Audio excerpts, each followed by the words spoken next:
Bonjour à tous. Alors, phrase d'un grand sage, c'est « Il vaut mieux être totalement ridicule que totalement ennuyeux ».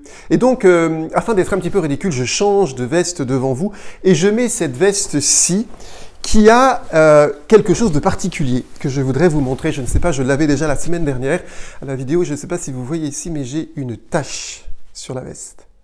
Et c'est pour cette raison que je tiens à mettre cette veste aujourd'hui, parce que je vais parler de l'imperfection.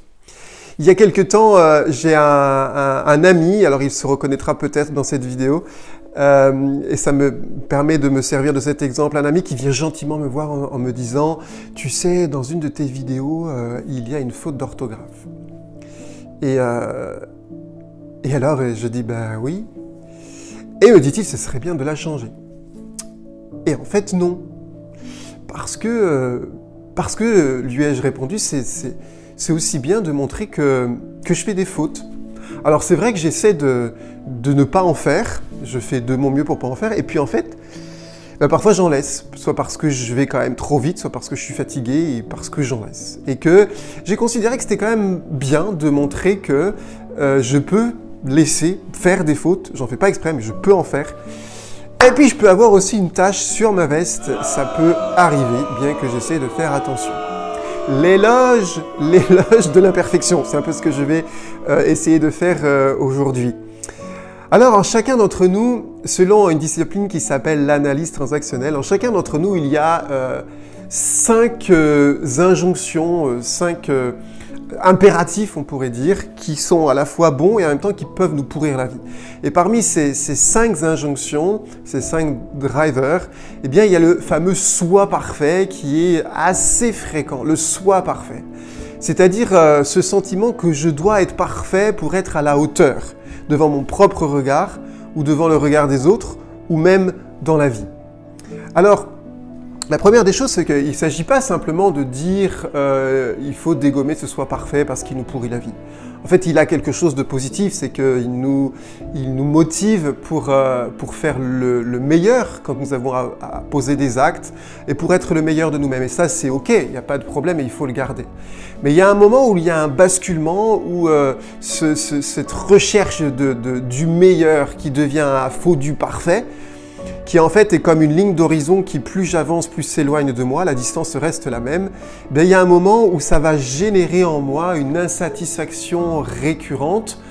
On parle même d'athélophobie, donc c'est une phobie, une crainte irraisonnée, constante de la médiocrité et qui peut générer en moi quelque chose de l'ordre de la phobie.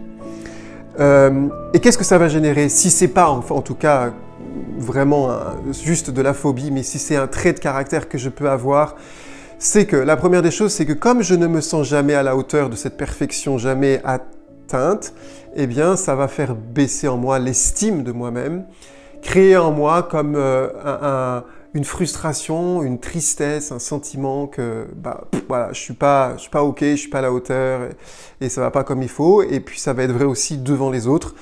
Si j'ai ça en moi, le sentiment qu'il faut être parfait pour être accueilli, pour être accepté, pour être aimé, alors j'aurai le sentiment, quoi que je fasse de toute manière, de ne pas être à la hauteur de ceux qui essaient de m'aimer et de me le dire. Et donc ça génère en moi quelque chose de triste et parfois même de coléreux et de fatigant, parce que je cours derrière cette perfection que je n'atteins jamais et ça me fatigue parce qu'en fait, en plus, ça atteint l'estime de moi.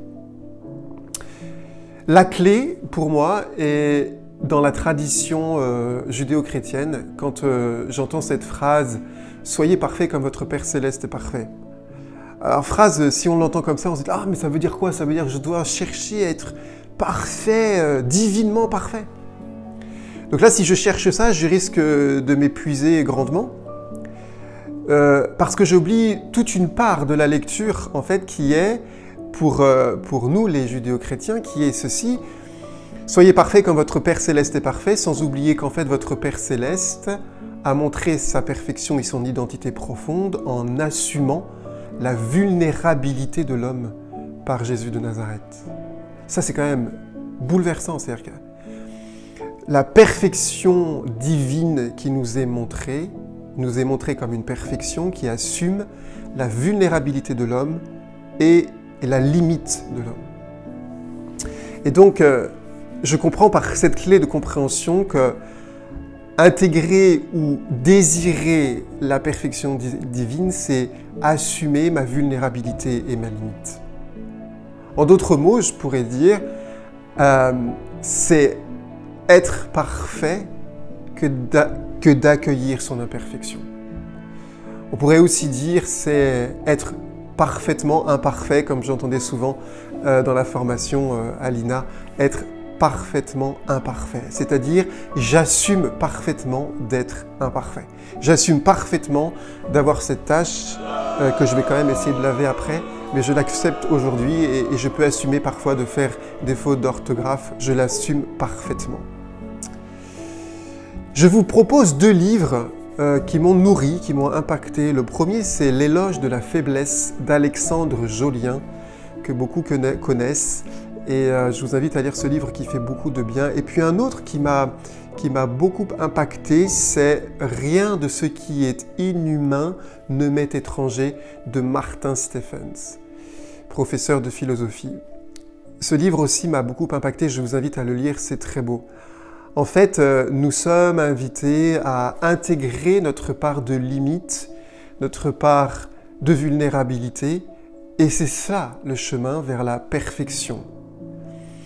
Et je vous invite alors à faire, allez, on va dire, trois exercices pour progresser dans ce domaine-là. En fait, pour détendre un peu l'affaire, pour nous détendre, parce que parfois on est tellement tendu quand on cherche cette perfection qu'on n'atteint jamais.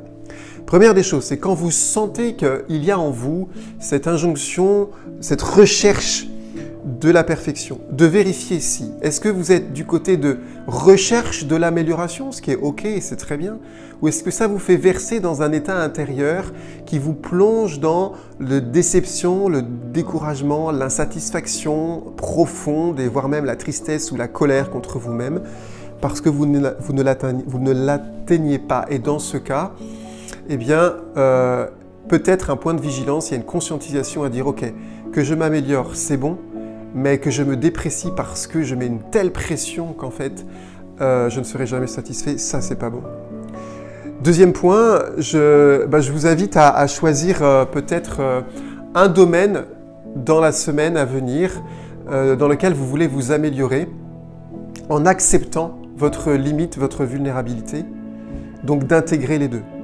Et puis, troisièmement, ça c'est le plus drôle, c'est celui que j'affectionne.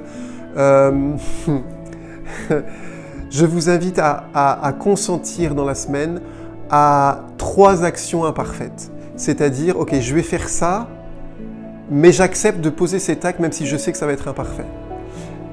J'aurais bien envie d'attendre telle ou telle chose parce que je voudrais bosser encore plus, mais en fait non, je vais quand même rendre par exemple ce devoir ou rendre ce travail maintenant, même si c'est imparfait. Donc en fait c'est choisir volontairement l'imperfection et la choisir avec paix et avec détente. Donc oui, améliorons-nous pour briller de toute notre lumière, mais aussi intégrons notre imperfection pour briller de cette lumière, parce qu'en fait, c'est vrai, c'est que même dans notre imperfection, il peut y avoir une sacrée lumière qui transparaît. C'est tout ce que je nous souhaite. Alors, à tous, soyez parfaitement imparfaits.